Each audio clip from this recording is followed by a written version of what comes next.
GSN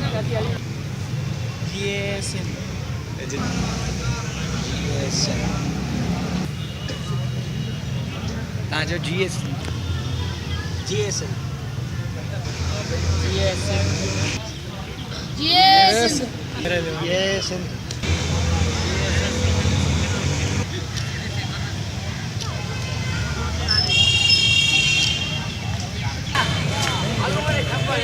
मुख़्तलिफ़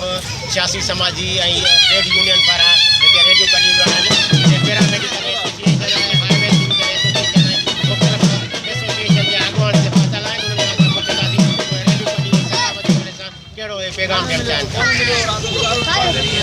एकता जो ॾींहुं आहे, सकाफ़ती ॾींहुं आहे, शाबस आहे, तमामु मुबारक ॾींहुं आहे। असां चैनल खे जेको एकता ॾींहुं सकाफ़त त सभिनी वटि हर साल थींदी हुई, पर उहो जेको आहे हिकिड़ो शौर ॾिनो आहे। उहो शौर इहो आहे त असां पंहिंजी तालीम खे जेके वधायूं ऐं अॻु में काफ़ी जेका असांजी जेका उहा अॼु टोपी आई आहे जेका असां सकाफ़त आहे, पर सकाफ़त इहा आहे त अॻे जेका असां छोकिरियूं औरतुनि ते पढ़ण लाइ बंदिश हूंदी हुई, न पढ़िया पढ़ायूं थियूं, पर हाणे त पढ़नि थियूं, पर शायदि छोकिरनि सां गॾु बि पढ़नि थियूं। माना इहा हिकिड़ी वॾी तरक़ी आहे ऐं इहा तरक़ी हली त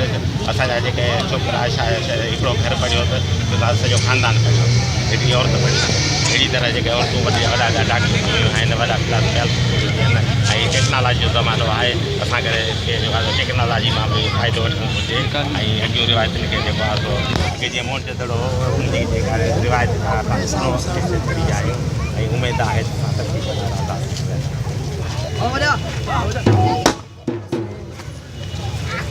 सिंधी मीडिया ख़ासि तौर ते इलेक्ट्रॉनिक मीडिया ऐं प्रिंट मीडिया खे रस्ता ॾियूं जिन ही सकाफ़ती ॾियार आहे ऐं सिंध जी जेका अदरक टोपी या ॿियूं मुख़्तलिफ़ जेके शयूं आहिनि सकाफ़ती विरसो जेको आहे असांजे ज़िंदा रखण जे लाइ ॾियारो जेको मुक़ररु कयो आहे। असीं डॉक्टर अब्दुल करीम राजपाल सिंधी जे सरवाण समेत माधू जे भाऊ वली ताने समेत जेकी बि असांजी सिंधी इलेक्ट्रॉनिक मीडिया ऐं प्रिंट मीडिया जा दोस्त आहिनि उन्हनि खे पेश कयूं। असीं पंहिंजी सरकारा मेडिकल जे तरफ़ सां असीं सिंध जी जेका माण्हू माना जेके दुनिया जे अंदरि इहो तासुर ॾिनो पियो त सिंध जी सकाफ़त ख़तमु थी चुकी आहे। असीं चऊं था त जेसीं ताईं सिंधी माण्हू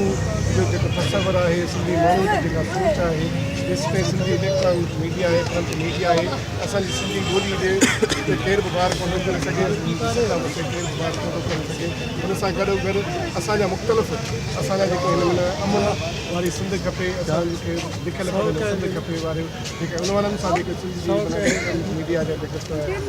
तसवर ॾिनो वञे थो उहो असां चऊं था बहितर आहे ऐं बहितरीनु आहे ऐं सिंधी सकाफ़त ऐं सिंधी तइलीम सिंधी माण्हू जी जेका उजागर आहे उहा बहितर आहे। ईअं त असां सभिनी मीडिया ऐं सभिनी दोस्तनि जा असां शुक्रगुज़ार आहियूं या असांखे पंहिंजी तहज़ीब जेका सिंध जी तहज़ीब आहे, असांजी सकाफ़त आहे, उहा वरी असांखे नई शइ हुन में ईंदो आहे। असां बेहद ख़ुशि आहियूं अॼु, छो जो असां ॿियनि जी बि पंहिंजी सकाफ़त आहे उहे मल्हाइनि पिया, पर असांजी सिंध जी सकाफ़त जेका असां हींअर एकता जे हवाले सां ॾींहुं मल्हायो थो वञे, इहे ॿियूं बि ख़ुशियूं आहिनि।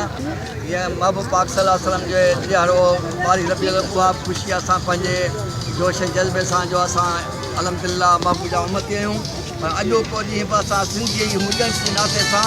असां इहे ॾींहुं मल्हायूं था जो असां सम्झो वॾे माण्हू ईद जो ॾींहुं आहे असांजो, ख़ुशी जो ॾींहुं आहे जो असांखे अलाह साईं महिरबानी कई आहे, हिननि दोस्तनि महिरबानी कई मीडिया वारनि जो असांखे ॾींहुं ॾिनो अथनि एकता जो। सभई सिंधी असां मुतहद आहियूं इंशाअल्लाह ताला। ऐं तहज़ीब असांजी सिंध जी कई साल पुराणी आहे सभिनि खां अॻु में, वरी अलाह जा लख थोरा आहिनि जो असां हींअर एकता में जे लिहाज़ सां